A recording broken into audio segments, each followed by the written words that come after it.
So, I have an AK, but AKs are kinda long, and I play CQB. So me trying to play CQB with a full-length AK would be like Ronnie Coleman trying to fit in a smart car.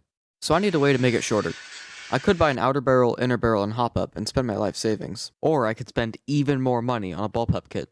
Except, I have a 3D printer, so I can just make one myself. So I opened up Google, found some reference images, and started planning out my own design. Perfect. But now it's time for the hard part, actually making the models. I'm going to start with the grip and trigger system, and then work on the stock. Except I'm not going to bore you with all that, so here's hours of work in seconds. And once that's done, I slice the models in Cura, nearly have a heart attack from how long it's going to take, and then send the files to the 3D printer. Except, it's not that easy. Just like any engineering project, the first version never works perfectly, and it's best to go bit by bit to make sure everything goes as planned. And that's exactly what I did.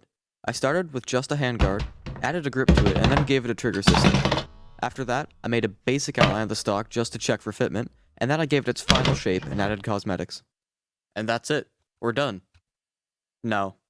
No, we're not. So, you remember how the whole reason for this project is my barrel being too long? Well, as it turns out, I'm not much of a thinker. See this big block right in the middle of the handguard? That's where the barrel's supposed to go. Yeah, I need to fix that. And as it turns out, attacking it with a drill doesn't work.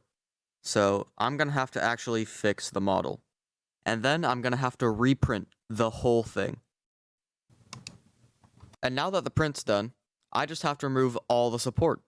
Except there's a lot to remove. What you're seeing right now is 20 minutes straight of me trying to remove support material. And now, we're actually almost done. The trigger linkage is completely functional, and the stock's complete. So, there's just a couple things left to fix. Mainly, that when I try to look down the sights, my line of sight is way too high. I need a riser mount. So, I just have to go back into Fusion 360 and design a riser that replaces the rear sight.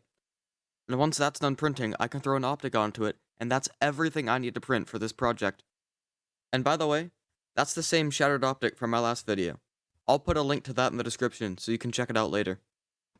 Now, all I have left to fix is the insane FPS that this replica shoots at. I mean seriously, this is 140 FPS higher than what is allowed at my field.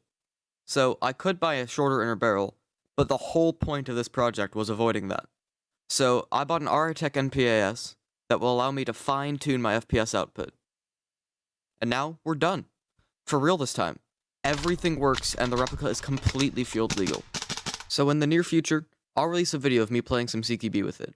And once that's out, I'll leave a link to that in the description as well. Obviously, this is a new kind of content for me, so please, leave a comment telling me what you think. Do you want to see more videos like this in the future? What can I do better next time? Have a great day, thanks for watching, and I'll see you in the next video.